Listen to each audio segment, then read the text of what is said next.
want to tell you guys a little bit also about my diagnosis and stuff, how I came about it. So, I was in a rut for like all my life, basically, let's be honest, but a really bad rut for about,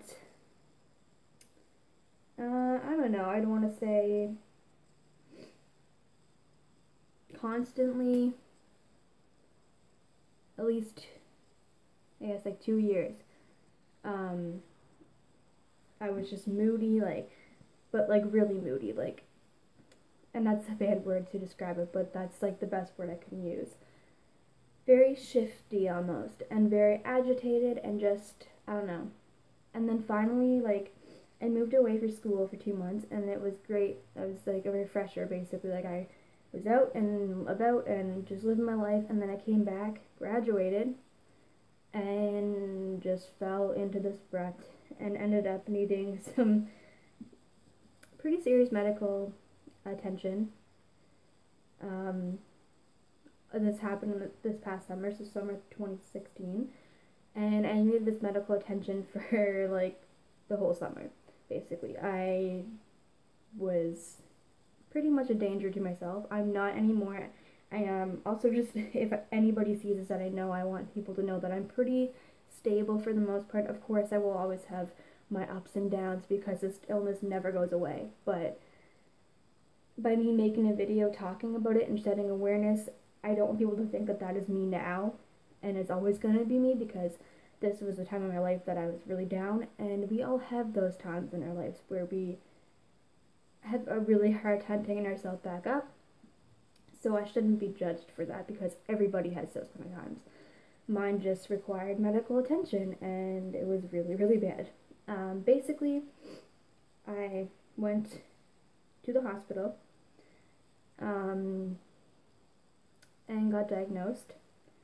I think I was in there for like 2 days undergoing some tests, and then got diagnosed. And I can make a video all about hospitals as well. I am very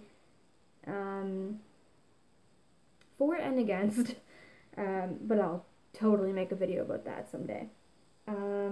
Yeah, so basically, they've diagnosed me with bipolar 2, obviously, because I wasn't manic at this time. I was very depressed, but I also, the way I explained how I felt for the past 2 years, I literally talked to these people about my 2 years, past 2 years, and literally, I guess, since, more than 2 years, I talked to them about, a lot, geez, how many years is that? I guess 7 years. I literally summed up in 2 days to them, and they came to the decision that that's what I had, and bang, bang, boom, I was put on meds and released in 2 weeks, only to end up back there because I guess I wasn't ready to be discharged when I thought I was. It's a weird system. But yeah, so I ended up back in the hospital 2 weeks later, a week later, because I went right back to work and I couldn't handle the stress of it, because I didn't want to not take time off, or I didn't want to take time off and better myself, but there was so much going on. So basically I ended up back, and yeah, so that all happened, and then I finally got released for good, which I thought again I wasn't ready, because this time I actually attempted to do something that harmed myself really badly, which I'm not talking about in this video. It's very triggering, and I do not really want to bring that up. But yeah, basically I got discharged. Didn't think I was ready, but then I was like, you know what? There's only so much these people can do. I will go in the community and get the help now, and hopefully that works. And it did. I have the best therapist. She's very helpful, although she's retiring, so it sucks. But she's very helpful, and she's helped me a lot, and she's given me a lot of insight. And also my psychiatrist is very, very good. I don't know, that's just kind of my story on it. I am still learning all the things about bipolar, because there's so much things about it. Nobody's bipolar is the same, and I want people to know that. Nobody's illness is the same. What triggers me isn't going to trigger the next person. You know, it's just what bothers me is not going to always bother the next person with bipolar. So if you meet two people with bipolar and you're like, oh, well, this person does this and you don't worry about it, because everyone's different. Just like we're all different. Our brains are structured differently, obviously. So don't judge one person's story to the next, because they're never going to be the same. So, yeah.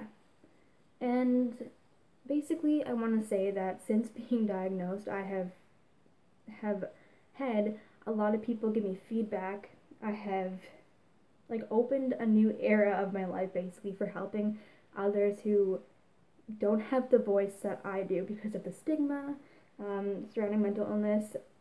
Like, some people can't talk about it because they're so ashamed, and I've been there. Like, I didn't know I had bipolar, but I was ashamed to go get that help until the point that I did end up getting the help.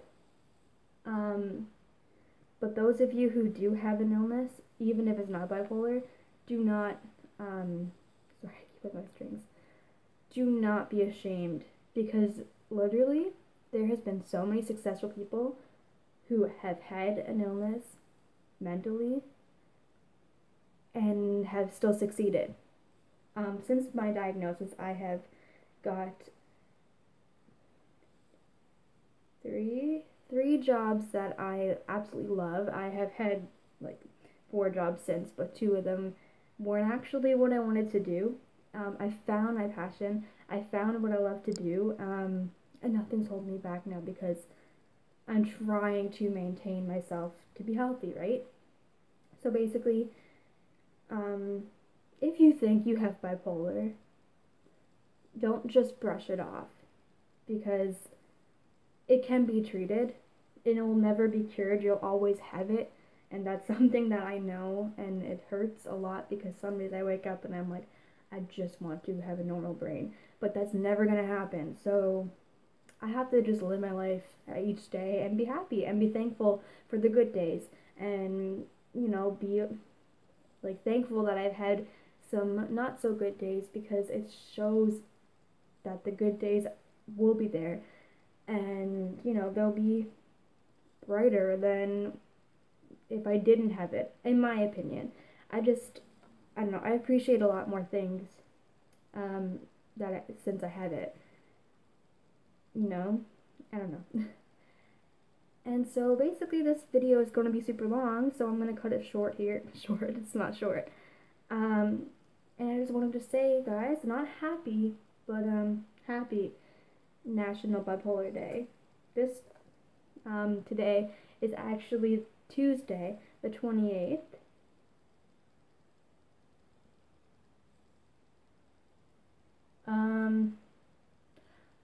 I don't know if Bipolar Day is on the 30th or the 31st. I think it's the 31st, so it might be Friday. I'll probably have to check that. It's either the Thursday or the 31st. I read it somewhere. I think it might actually be Thursday, the 30th. This is pretty embarrassing, but whatever.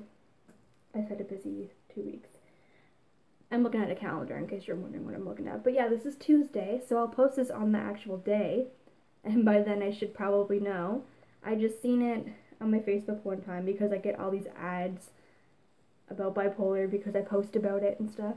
And it was like, yeah, Bipolar Day is this day. And I was like, wow, what a great day to make a video. So I'll post this video on that day, and I really hope I have shed some light in those of you who have, or think you have, or have someone who has a friend that has bipolar, etc.